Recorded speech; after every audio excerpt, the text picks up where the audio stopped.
Today we're going to talk about text representation. All data, even text, must be stored in memory in binary.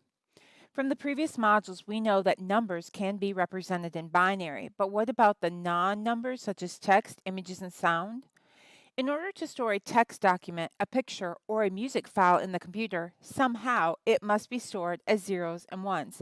This module will explain how text is stored. In later modules, we'll look at images and we'll look at sound. Although early computers could only store numbers and only perform mathematical calculations, soon people began to use computers mainly for word processing, for storing and modifying text. Well, what is text? For our purposes, text is the alphabetic characters, upper and lower case, and punctuation characters used to create a sentence or a document. A document such as a resume, a book report, or even a web page contains examples of text. Text includes the alphanumeric characters, but not the formatting of the characters such as the size, the color, and the font. From keyboard to screen, when you type a letter on the keyboard, for example, the letter K, have you ever wondered what has to happen in order to display the letter on the screen? When you type a K, the K button sends a special electrical signal consisting of zeros and ones to the CPU of the computer. The letter is encoded in binary.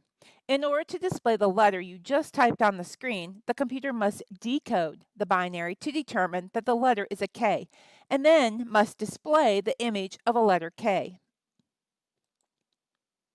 Encoding text.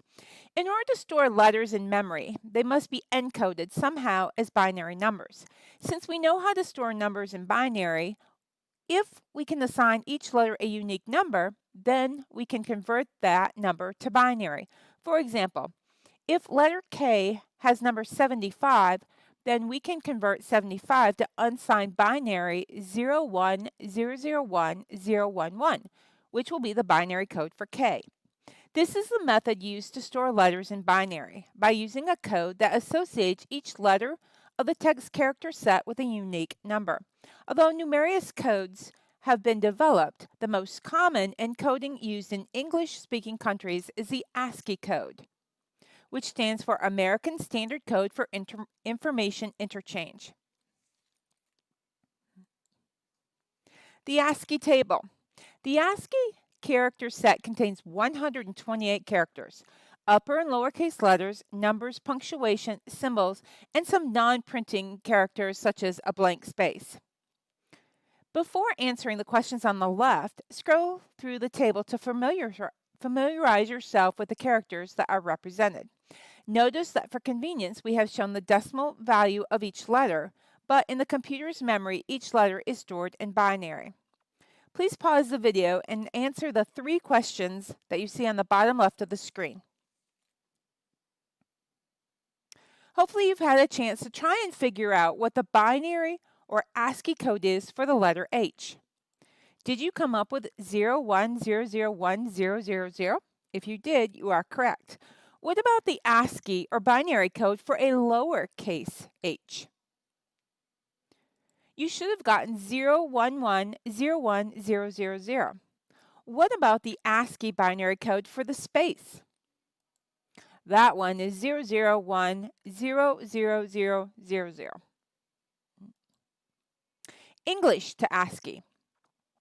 So to represent a single letter in binary using the ASCII encoding, you simply look the value up on the ASCII table.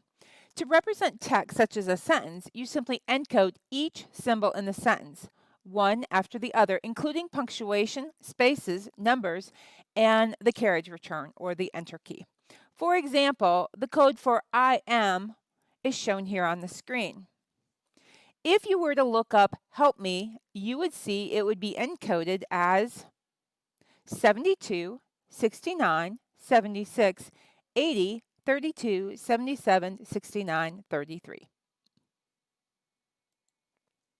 Storing text in memory. Once we know how to get decimal values for every character in a chunk of text, we can look the binary value up in the ASCII table. Notice how many bits are required for each character. Since the ASCII character set contains 128, and since it takes only 7 bits to represent the numbers between 0 and 127, each character can be stored using 7 bits. However, since most memory is designed so that each memory cell contains 8 bits, one ASCII character is usually stored in one memory cell, 8 bits, leaving 1 bit unused.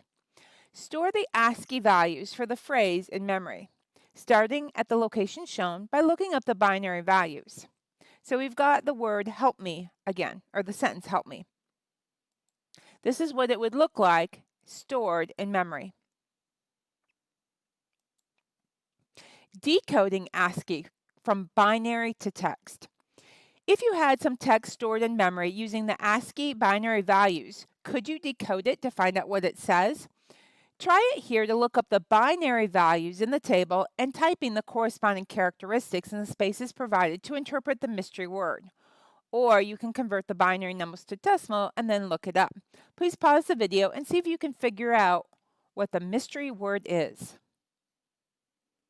Hopefully you've paused the video, taken a moment, and tried your best to figure out the mystery word. You should have come up with yes. Other character sets. Even though ASCII is by far the most standard text-to-binary code in English-speaking countries, it is limited because it can only encode 128 different characters.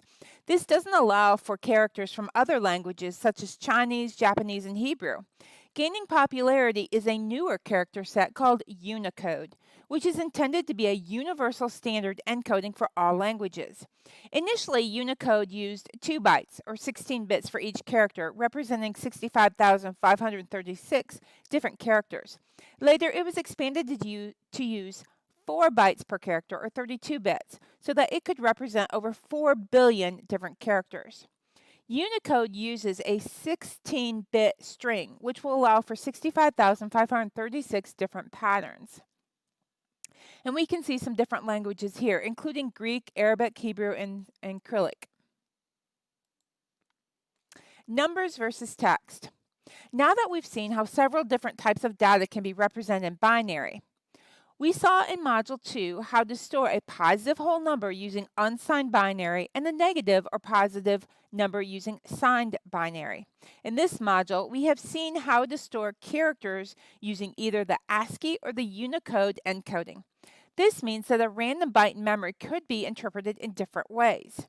Notice how the binary number 011000001 could be interpreted as a signed 97 or an unsigned 97 or the letter A.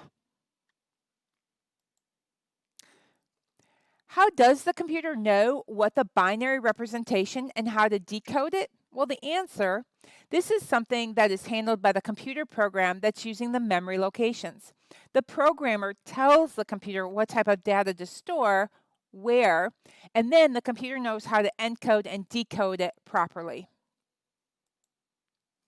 In summary, text can be stored in binary by encoding each character as a number and converting the number to binary. The ASCII table is a 128 character set that represents the English alphabet, both upper and lower case, punctuation codes, and some simple function commands. However, ASCII is limited by its ability to encode only 128 characters.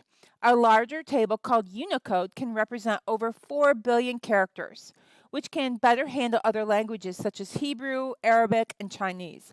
Because a binary number could be representing a number or letter, the computer's memory has to keep track of what type of data is stored in every location.